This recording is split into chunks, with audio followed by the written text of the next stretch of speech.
Asante kwa kuichagua Zone Media. Karibu ni kujuza yote ambayo yanajiri katika anga za kimataifa kwa wakati huu. Hapa tunaelekea moja kwa moja huko nchini Uturuki, ambapo Uturuki imetoa hati ya kimataifa ya kumkamata waziri mkuu wa Israel Benjamin Netanyahu. Taarifa inasema Uturuki imechukua hatua mpya za kisheria dhidi ya waziri mkuu wa Israel Benjamin Netanyahu kwa kutoa hati ya kimataifa ya kumkamata, ikiwa ni sehemu ya uchunguzi kuhusu kuzuiwa kwa msafara wa meli za misaada uliokuwa ukielekea Gaza.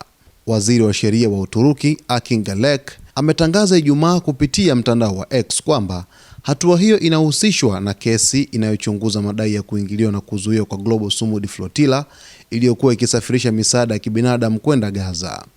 Galek amesema kesi hiyo inaendelea katika mahakama kuu ya jinai ya 11 Istanbul, ambapo watu 35 wanakabiliwa na mashtaka akiwemo Netanyahu na Afeki Moskovich. Kwa mujibu wa taarifa hiyo, Uturuki ilitoa hati ya kukamatwa kwa Netanyahu na Moskovich tarehe 18 Julai 2026 zikihusishwa na tuhuma za makosa ya jinai yanayohusiana na mauaji ya kimbari. Baada ya hatua hiyo, Wizara ya Sheria ya Uturuki iliitaka Wizara ya Mambo ya Ndani kuanzisha mchakato wa kuiomba Interpol kutoa ilani nyekundu dhidi ya Netanyahu na Moskovich. Interpol ni shirika la kimataifa linaloratibu ushirikiano wa polisi kati ya nchi mbalimbali duniani katika kuwatafuta na kuwafuatilia watu wanaotakiwa kwa masuala ya jinai.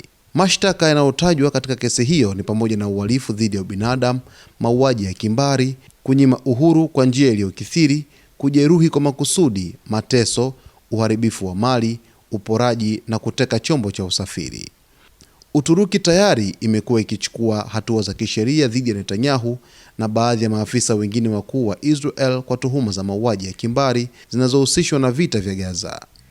Akizungumza kuhusu hatua hizo, Galek amesema Uturuki haitaruhusu kile alichokiita uhalifu uliofanyika Gaza kufichwa wala wahusika kulindwa dhidi ya kuwajibishwa. Hatua ya Uturuki inaongeza shinikizo la kisheria na kidiplomasia dhidi ya Netanyahu, huku Ankara ikisema itaendelea kutumia njia zinazotambuliwa na sheria za kitaifa na kimataifa. Kuna mambo mengi sana ambayo yanamsibu waziri mkuu wa Israel Benjamin Netanyahu, hasa kwenye masuala ya makosa, yani nikimaanisha kwenye kesi.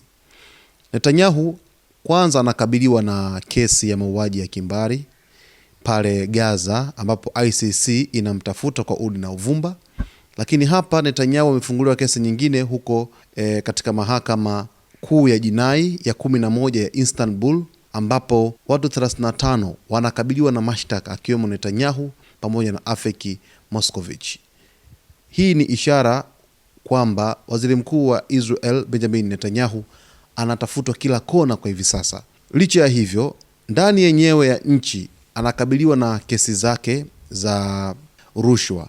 Yaani kwa kifupi ni kwamba Netanyahu akili yake kwa hivi sasa bado haijatulia kutokana na kesi ambazo zinamkabili, kwa sababu kuna kesi ya ICC, kuna kesi hapo nchini Uturuki na kuna kesi ya rushwa pale pale ndani ya nchi yake.